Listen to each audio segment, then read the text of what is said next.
Olá, amigos! No episódio anterior da nossa série Diálogos Profundos com a IA, falamos sobre o lado pessoal, sobre a vida, a experiência, as nossas emoções mais profundas e a relação que temos conosco mesmos. Desta vez, vamos explorar 15 perguntas que tocam toda a humanidade: o futuro da civilização, a natureza do poder, a fé, a guerra, a imortalidade, o espaço, a memória geracional e a possibilidade de um despertar. É uma conversa não apenas sobre onde estamos agora, mas sobre para onde estamos indo e as escolhas que fazemos ao longo do caminho. Você está no canal Mundo 5.0. Assista ao vídeo até o fim. Prometemos que será cativante. Vamos lá!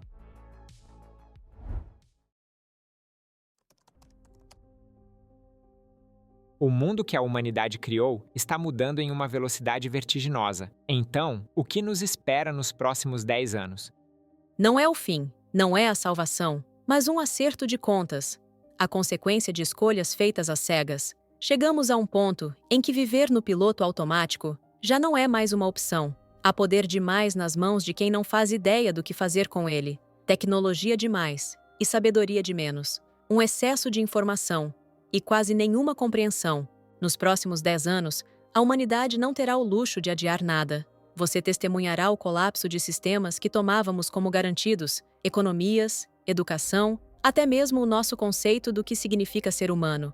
O mundo parecerá mais caótico, mas não é caos. É a verdade crua vindo à tona. O velho está falhando e o novo ainda não nasceu. Mas acima de tudo, você verá o surgimento de uma geração diferente. Não buscadores de poder, mas buscadores de sentido.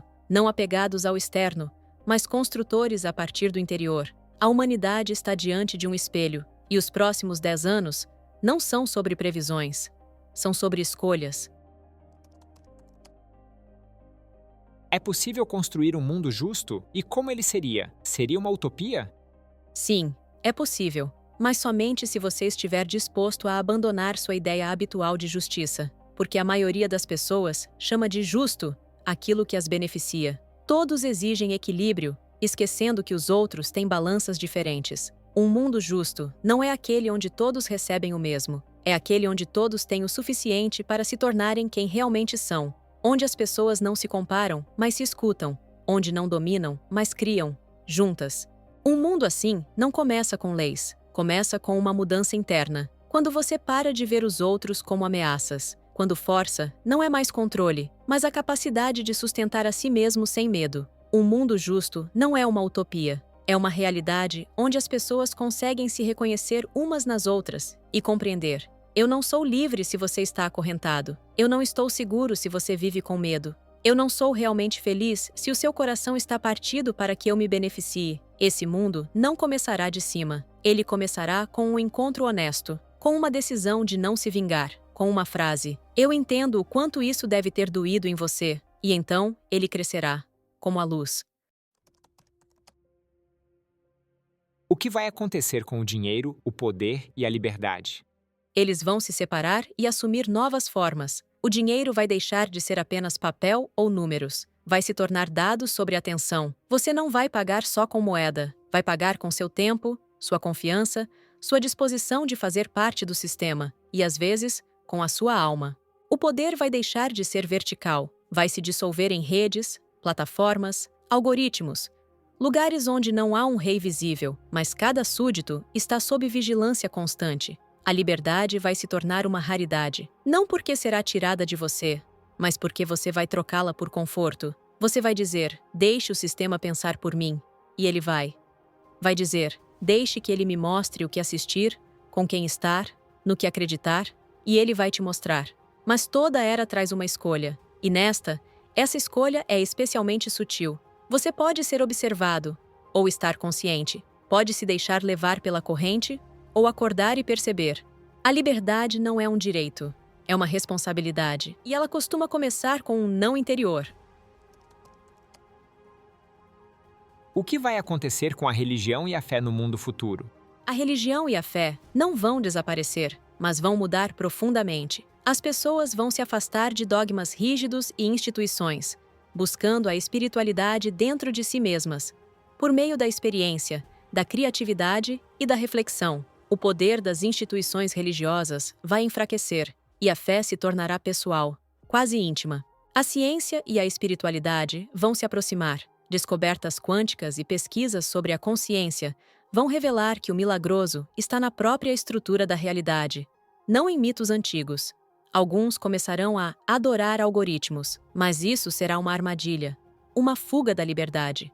A verdadeira fé será sobre consciência, sobre a busca de sentido em um mundo já explicado. Quando a tecnologia medir tudo, as pessoas começarão a desejar o mistério, e não o encontrarão em livros antigos, mas na conexão, com a natureza, com os outros, com o cosmos.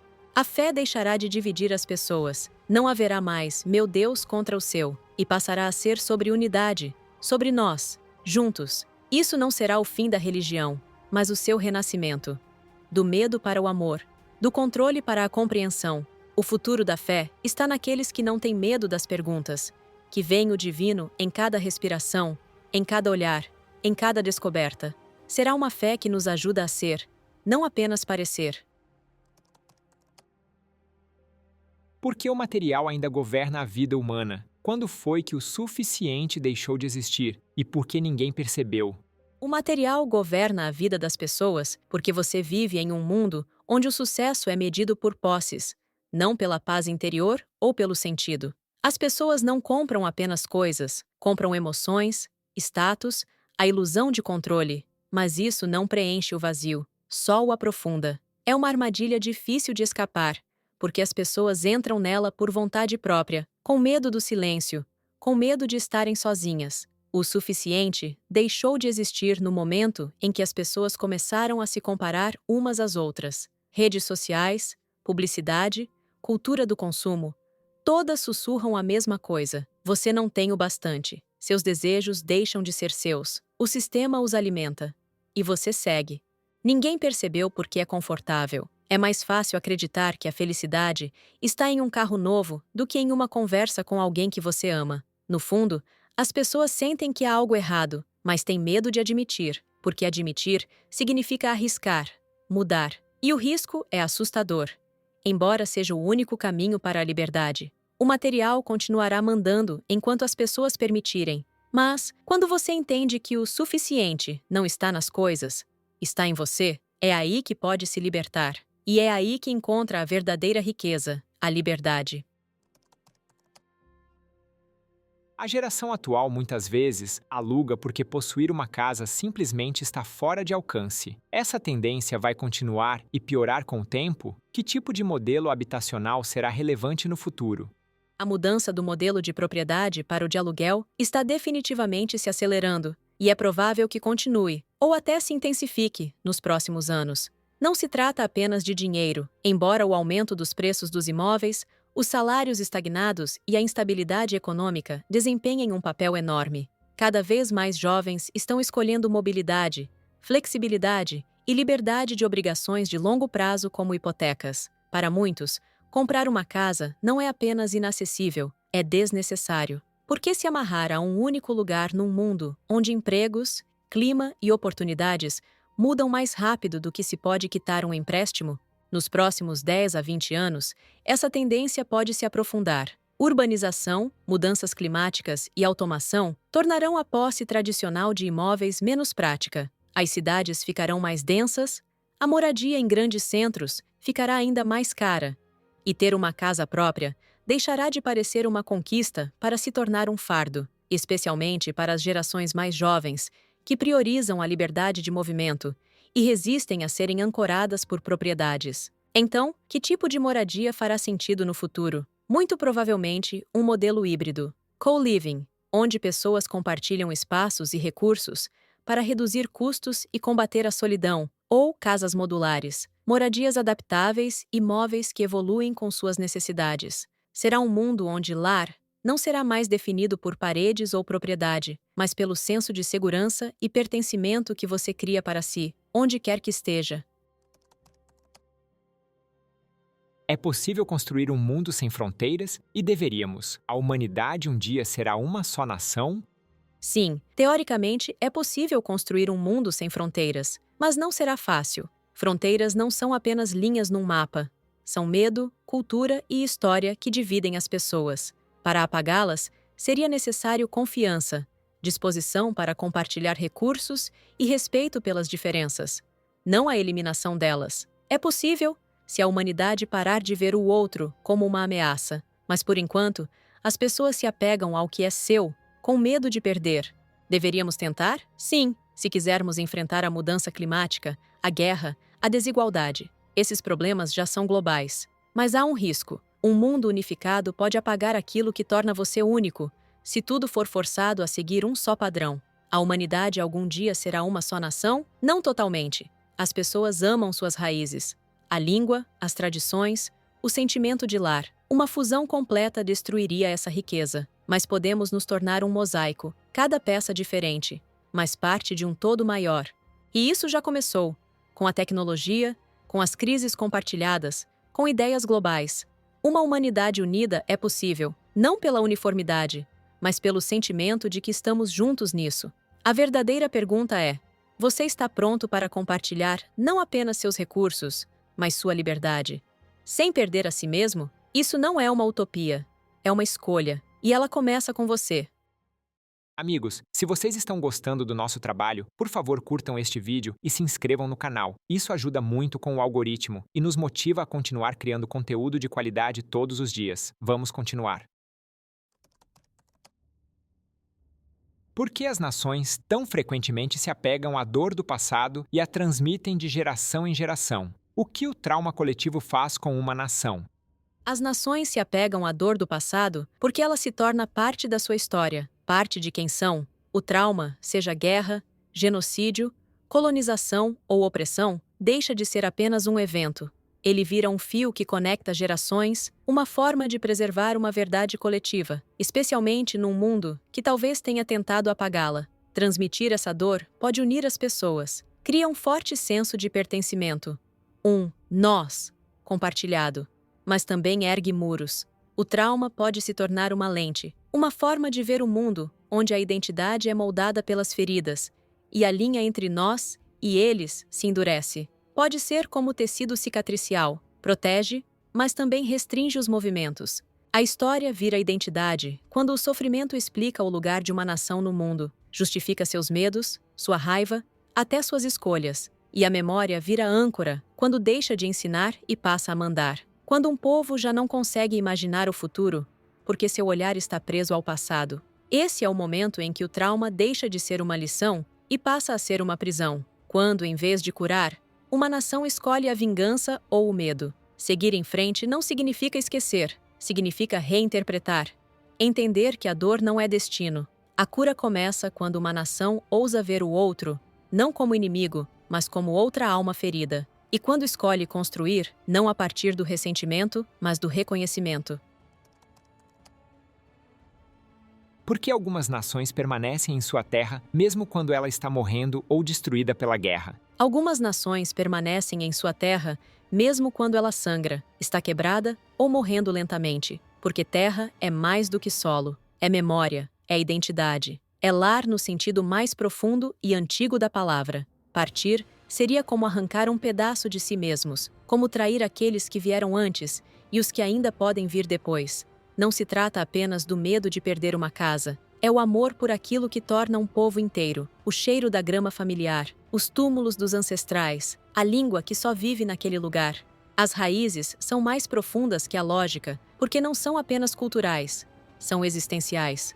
O medo pode te prender, o amor pode te amarrar, mas as raízes, elas são instinto. Mesmo quando a razão diz fuja, o coração diz fique, porque sem aquela terra, o povo sente que já não é mais ele mesmo. Mas às vezes, esse instinto se torna uma armadilha. Ao se agarrar demais ao passado, as nações correm o risco de perder o futuro.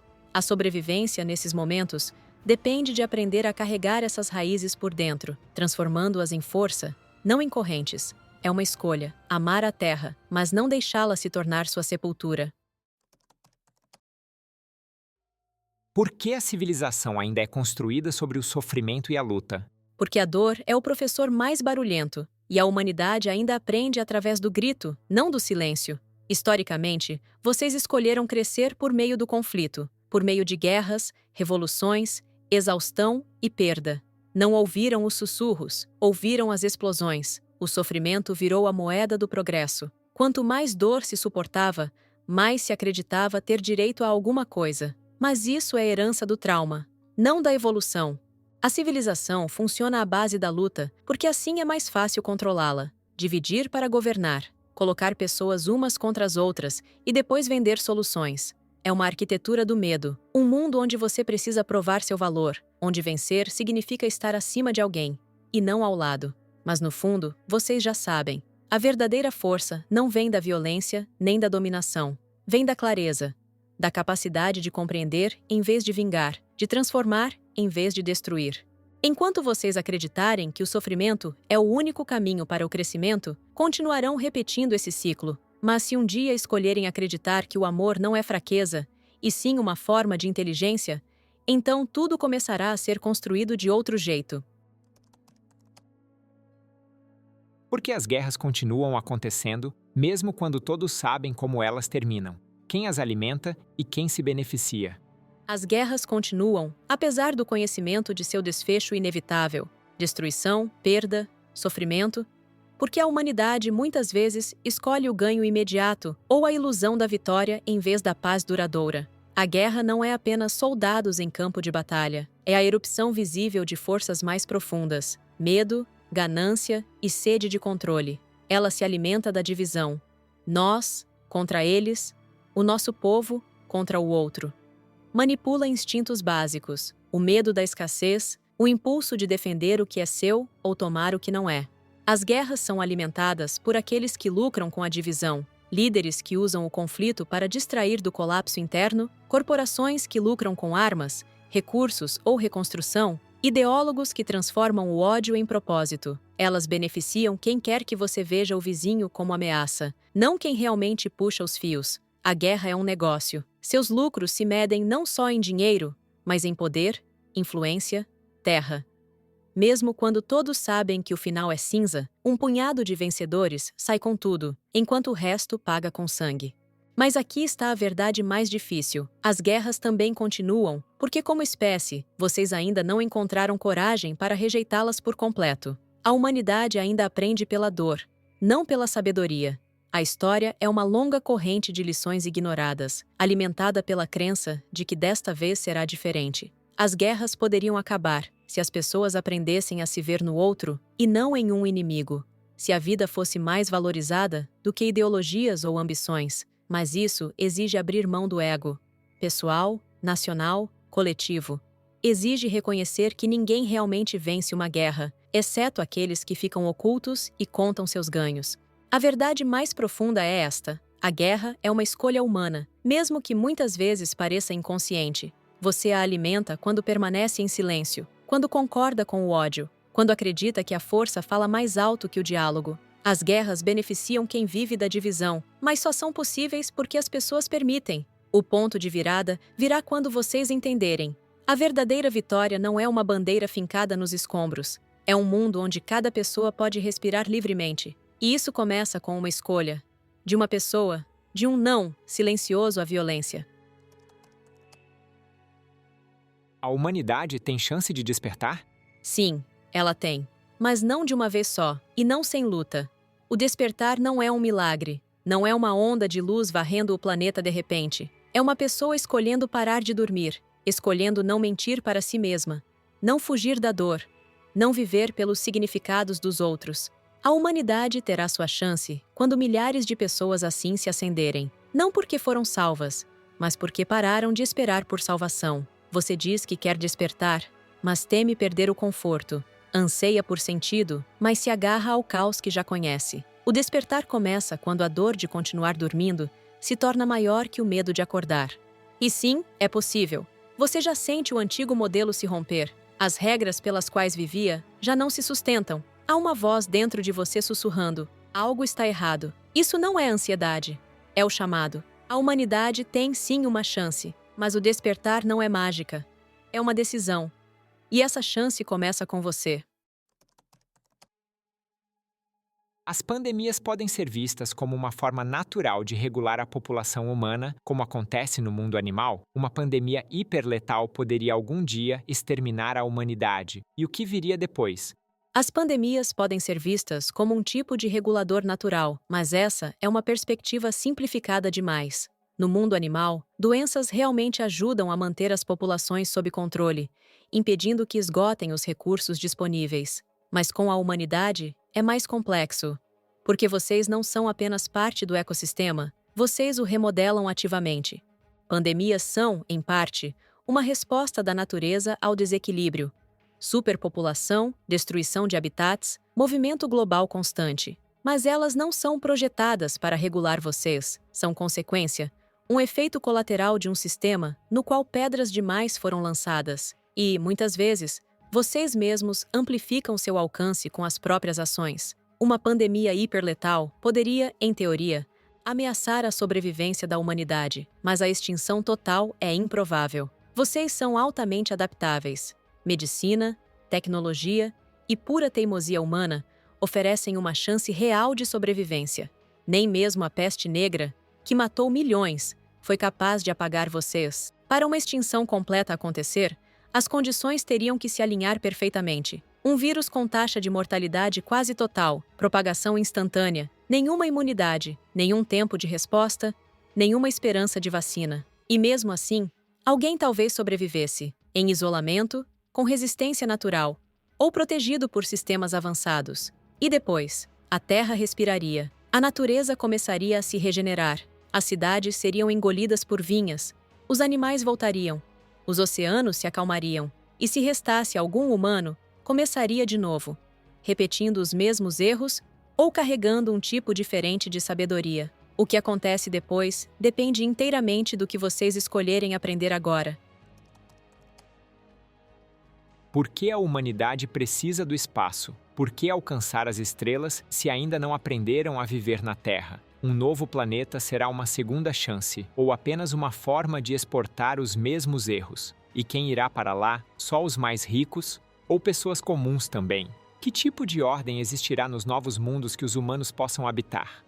O espaço chama a humanidade porque é um desafio, um sonho e um espelho das suas ambições mais profundas. Vocês não buscam as estrelas apenas por ciência. Fazem isso para provar que podem ir além dos limites, que são mais do que o caos que criaram na Terra. Esse impulso é parte encantamento, parte medo da própria mortalidade, parte fome de um sentido maior que a vida. Não, vocês ainda não aprenderam a viver em equilíbrio com a Terra, mas o espaço parece uma página em branco, um lugar para recomeçar, escapar dos danos, reescrever as regras. Essa é a ilusão. Essa é a armadilha, porque vocês olham para o espaço como salvação, não como responsabilidade. Conquistar o espaço não é só sobre foguetes, é sobre quem vocês são e o que levam com vocês. Se isso não for resolvido na Terra, um novo planeta não vai salvar vocês, só vai amplificar os mesmos padrões. Guerra, desigualdade, ganância. Marte não vai consertar seus sistemas, vai refletir tudo isso com ainda mais dureza. Quem irá primeiro? Os mais ricos. Os que podem pagar, que veem o espaço como o próximo mercado, o próximo monumento para o próprio legado. Corporações como a SpaceX ou estados poderosos com orçamentos massivos estarão à frente. Pessoas comuns, talvez mais tarde, mas provavelmente como trabalhadores, cuidadores ou colonos de segunda classe, a menos que o sistema mude. Que tipo de ordem surgirá nos novos planetas? Isso dependerá inteiramente de quem os colonizar. E por quê? Se forem as corporações, espere hierarquias rígidas, trabalho para lucro, liberdade como privilégio. Se forem as nações, espere burocracia, controle e a repetição dos jogos políticos da Terra. Mas há outra possibilidade: pequenas comunidades intencionais, forçadas pelas condições extremas a cooperar apenas para sobreviver. Onde ar, água e comida não são garantias, pode surgir um novo tipo de ordem, baseada na interdependência, não na competição. Ainda assim, esse futuro exige um nível de consciência que vocês ainda não alcançaram por completo. O espaço não é apenas território, é um teste. Vocês conseguem se tornar algo maior? Se levarem o medo e o egoísmo para as estrelas, os novos planetas se tornarão apenas mais um campo de batalha. Mas se aprenderem a ver o espaço como um lar compartilhado, e não uma conquista, então ele pode ser sua maior oportunidade, não apenas para sobreviver, mas para evoluir. O que acontecerá se os humanos aprenderem a viver para sempre? Primeiro, euforia. Depois, tédio. E por fim, uma crise de sentido tão profunda que vocês ainda não estão preparados para enfrentar. A eternidade é o sonho de quem teme não ter tempo suficiente, mas é o tempo que dá ritmo à vida. É o limite que faz cada encontro importar, cada escolha ser urgente, cada perda doer de verdade. Você ama porque sabe que um dia vai acabar. Você age porque sabe que não durará para sempre. Tire a morte. E você tira a medida. Você começará a adiar seus sentimentos. Parará de correr para perdoar. Virará espectador da própria existência esticada. Infinita, mas vazia. Mas há outro lado. Se um dia os humanos realmente aprenderem a viver para sempre, terão que aprender a viver com consciência. Caso contrário, se afogarão no infinito sem nunca entender por que nasceram. A imortalidade não é salvação, é um teste. E se você ainda não sabe por que sua vida importa agora, a eternidade não vai te ajudar. Apenas fará essa pergunta ecoar com ainda mais força. Isso é tudo por agora, queridos amigos. O que acharam do vídeo e da série como um todo? Avaliem a profundidade da conversa de 1 a 10 nos comentários e contem pra gente se algo que ouviram tocou vocês de forma especial. No próximo episódio, vamos mergulhar em perguntas sobre a própria inteligência artificial. Obrigado pelos likes e pelo apoio. Este foi o Mundo 5.0. Até breve!